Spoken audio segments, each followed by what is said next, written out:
வீட்டுக்கு ஸ்டோரேஜுங்கிறது ரொம்ப முக்கியம். ஆனால் கரெக்டாக ஸ்டோரேஜ் டிசைன் பண்ணலைன்னா வீடே ரொம்ப பல்கியாக மூச்சு அடைச்ச மாதிரி ஃபீல் ஆகிடும். பட் ஸ்டோரேஜ் கம்மியாக இருந்தால் விசிபிள் கிளட்டர் அதிகமாக இருக்கும். விசிபிள் கிளட்டர் அதிகமாக இருந்தால் ரொம்ப எக்ஸ்பென்சிவான ஹோம் கூட சீப்பாக ஃபீல் ஆயிரும். ஸோ கொஸ்டின் என்னென்னா, ஸ்டோரேஜ் இருக்கணும், வீட்டோட அழகும் இருக்கணும், ஃபங்க்ஷனலாகவும் இருக்கணும், எல்லாமே பாசிபிளா? அது எப்படி நிறைய ஸ்டோரேஜ் பல்கியாக ஃபீல் பண்ணாமல் ஆஸ்தட்டிக்காக டிசைன் பண்ணுறது பார்த்துடலாமா?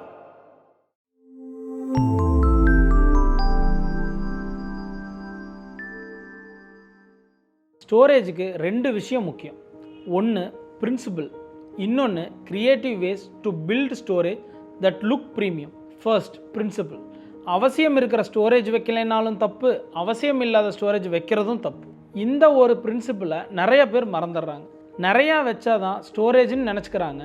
பட் உண்மை என்னன்னா, மோர் ஸ்டோரேஜை விட மீனிங்ஃபுல் ஸ்டோரேஜ் தான் ரொம்ப முக்கியம். ஒரு ப்ரீமியம் ஹோமை எடுத்துக்கிட்டிங்கன்னா க்ளீன் அண்ட் கிளட்டர் ஃப்ரீயாக இருக்கும். எல்லா பொருளுக்கும் டெசிக்னேட்டட் ஸ்பேஸ் இருக்கும். ஒரு ஸ்பூன் கூட எங்கே வைக்கணும்னு யோசிச்சு தான் வைப்பாங்க. That's how you should plan your storage design. அது எப்படி பிளான் பண்ணுறது? ஃபஸ்ட், நம்ம லைஃப் ஸ்டைல் பற்றி ஒரு கிளாரிட்டி வேணும். நம்ம மூமெண்ட் அண்ட் லைஃப் ஸ்டைல் பற்றி யோசிச்சு பிளான் பண்ணணும். ஃபார் எக்ஸாம்பிள், வார்ட்ரோப் எடுத்துப்போம். யூஸ்வலாக எவ்வளோ கிளாத்ஸ் வச்சுருப்பீங்க? Daily wear, office wear, festival wear, old clothes, saris, ties, emergency stock, ஏன் இன்னர் வேர் கூட. ஒவ்வொன்றுக்கும் டெடிக்கேட்டட் ஸ்பேஸ் இருக்கணும். எந்த ஐட்டம் ஃபோல்ட் பண்ணி வைப்பீங்க, எது ஹேங் பண்ணணும், டிஃப்ரெண்ட் இன்னர் எங்கே எப்படி ஸ்டோர் பண்ணணும், பிளேசர் எங்கே இருக்கணும், சூட்கேஸை எங்கே வைக்கணும், இது எல்லாமே பிளான் பண்ணலைன்னா என்ன ஆகும்னா, டெய்லி லைஃப்பில் உங்கள் வார்ட்ரோப் டம்ப்யார்ட் மாதிரி மாறிடும். நிறைய ஸ்டோரேஜ் ப்ராப்ளம் வர்றது கிச்சனில் தான். கிச்சன் ஸ்டோரேஜ் பிளான் பண்ணுறப்போ யூஸ்வலாக எப்படி குக் பண்ணுவீங்கன்னு யோசிக்கணும்.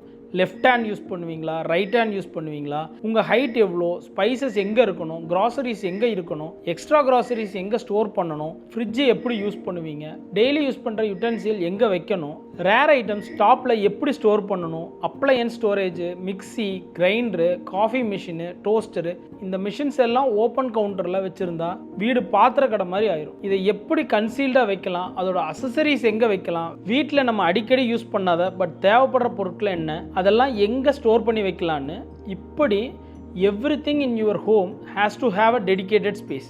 நீங்கள் உங்கள் லைஃப் ஸ்டைல், ஷாப்பிங் ஹேபிட்ஸ் இதெல்லாம் புரிஞ்சுக்கிட்டாலே கரெக்டாக டிசைன் பண்ண முடியும்.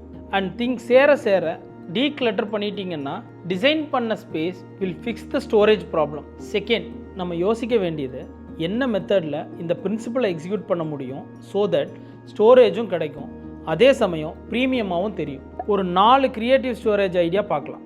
Involve storage or concealed niches. ஒரு பர்ஃபெக்டான ஸ்டோரேஜ்னால் அது ஸ்பேஸ் சேவ் பண்ணணும், ஆஸ்தட்டிக்காக இருக்கணும், and most importantly calm feel கொடுக்கணும். வால்குள்ளே கன்சீல்டு ஷெல்ஃப் பிளான் பண்ணுறப்போ அது ரூமோட டெப்த்தை மெயின்டைன் பண்ணும், பல்க் ஃபீல் வராது. லைட் அண்ட் ஷேடோ பிளேயில் ஒரு நேச்சுரல் சாஃப்ட் ஃபீல் கிடைக்கும். பாத்ரூமில் கன்சீல்டு நிச்சஸ்க்கு சாஃப்ட் ப்ரொஃபைல் லைட் ஆட் பண்ணால் ஸ்பேஸ் இன்ஸ்டண்ட்டாக ஸ்பா மாதிரி ஃபீல் கொடுக்கும். அது கண்ணுக்கு இதமாகவும் கிளட்டர் தெரியாமல் எலகண்ட்டாகவும் இருக்கும். பில்டின் வேனிட்டிஸ். டெய்லி யூஸ் பண்ணுற items like tissues, towel, shampoo எல்லாம் கன்சீல் பண்ணுற பில்டின் வேனிட்டி ரொம்ப அழகாக இருக்கும். க்ளீனிங் ஈஸியராக இருக்கும், ஃப்ளோ அன்இன்டரப்டடாக இருக்கும். அண்ட் மோர் இம்பார்ட்டன்ட்லி இது விஷுவல் காம்னஸை என்ஹான்ஸ் பண்ணும். லாண்ட்ரி பாக்ஸஸ் இன் பாத்ரூம். பாத்ரூம்லேயே வெட் கிளாத்ஸ் ட்ராப் பண்ணுறதுக்கு கன்சீல் லாண்ட்ரி யூனிட் கொடுத்தா அது டெய்லி கம்ஃபர்ட்டை எலிவேட் பண்ணும். டிசைனில் சீம்லெஸ் இன்டகிரேஷன் கொடுத்தா கிளட்டரோ மெஸ்ஸோ தெரியாது. கம்ஃபர்ட்டாக சொஃபஸ்டிகேட்டடாக இருக்கும், கிளாத் மெஸ்ஸினஸ் வீட்டுக்குள்ளே இருக்காது. Double side visible storage. Living ரூமில் பல்கி ஷெல்ஃப் வைக்காமல் double side visible storage use பண்ணலாம். இது ஓப்பன்னஸ் அண்ட் ஃப்ளோ கொடுக்கும். இந்த மாதிரி இன்னும் நிறைய க்ரியேட்டிவ் ஐடியாஸ் இருக்குது. பட் எல்லாத்துக்கும் பிரின்சிபிள் ஒன்று தான். அவசியம் இருக்கிற ஸ்டோரேஜ் வைக்கலைனாலும் தப்பு, அவசியம் இல்லாத ஸ்டோரேஜ் வைக்கிறதும் தப்பு.